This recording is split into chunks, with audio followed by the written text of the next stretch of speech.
جائیداد نہیں.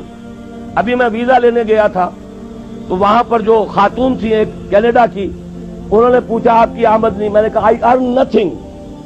حیران ہوئی. میں نے کہا اور بات سن لو، آئی اون نتھنگ. میری کوئی جائیداد نہیں، میری کوئی آمد نہیں. مرکزی انجمن خدام القرآن ہے، اس کے ایک کوارٹر میں میں رہتا ہوں. میری سہولتیں مجھے وہاں سے حاصل ہیں. 2 وقت کی روٹی یہ میرے بچے ہیں جو کنٹریبیوٹ کر دیتے ہیں، اس سے میں کھا رہا ہوں. اس لیے کہ میرا ایک مکان تھا وہ میں نے بیچ کر ان کے لیے چھوٹے چھوٹے 3 کمرے کے 4 کوارٹر بنا دیے ہیں اور وہ ان کے نام کر دیے. میرے نام پر، میری بیوی کے نام پر 1 پیسے کی جائیداد نہیں، کسی کمپنی کا کوئی 1 پیسے کا حصہ نہیں، کہیں میرے پاس کوئی بانڈز نہیں، اللہ بچائے رکھے اس لعنت سے، اور نہ کہیں کوئی میرے ہاں اس طرح کی اور کوئی شے موجود ہے. تو یہ اچھی طریقے سے جان لیجئے میں نے زندگی لگائی ہے، اسی کام کے لیے لگائی ہے. مجھے کوئی احساس محرومی نہیں ہے. روٹی مجھے ملتی رہی ہے، آج تک فاقہ نہیں آیا ہے. رزق اللہ نے اپنے ذمہ رکھا ہوا ہے، لیکن میری توانائی لگی ہے میکسیمم قرآن پڑھنے اور پڑھانے میں. خیرکم من تعلم القرآن وعلمہ. اور یہ کس لیے کیا؟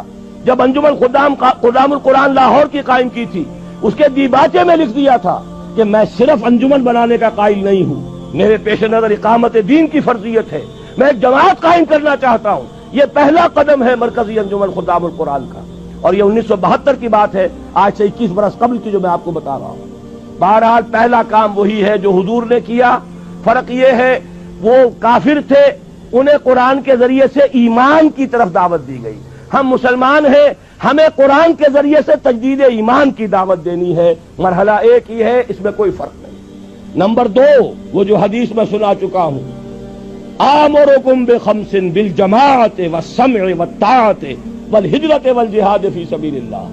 اب جو لوگ واقعتاً شعوری ایمان اختیار کریں، شعوری طور پر فیصلہ کریں کہ مسلمان جینا ہے، مسلمان مرنا ہے، ان صلاتی و نسکی و محیای و مماتی للہ رب العالمین، یہ طے کریں نا پہلے. صرف جلسوں سے تو نہیں ہوگا، یہ تو ہوگا تو پھر کچھ کرنے سے ہوگا. اور کرنے کے لیے میدان میں وہ آئے جو پہلے اپنی ذات پر اپنے گھر میں دین نافذ کر چکا ہو. اگر یہ نہیں ہے تو جھوٹا ہے، فریبی ہے، اسلام کا نام لیتا ہے. تو اپنی ذات پر اپنے گھر میں اسلام قائم کرو اور پھر جڑ جاؤ، ایک مل جل کر ایک جمعیت بنو، ایک طاقت بنو، ایک قوت بنو، جماعت بنو، حزب اللہ بنو. آمرکم بخمس، میں تمہیں 5 باتوں کا حکم دے کر جا رہا ہوں. جماعت کی شکل میں رہو، جماعت بھی ڈھیلی ڈھالی نہیں، بالجماعت والسمع والطاعت، سنو اور اطاعت کرو، لسن اینڈ اوبے. ایسی منظم جماعت. یہ منظم جماعت کیا کرے گی؟ ہجرت اور جہاد. ہجرت کے بارے میں پوچھا گیا، ای الہجرت افضل یا رسول اللہ، اے اللہ کے رسول یہ بتائیے سب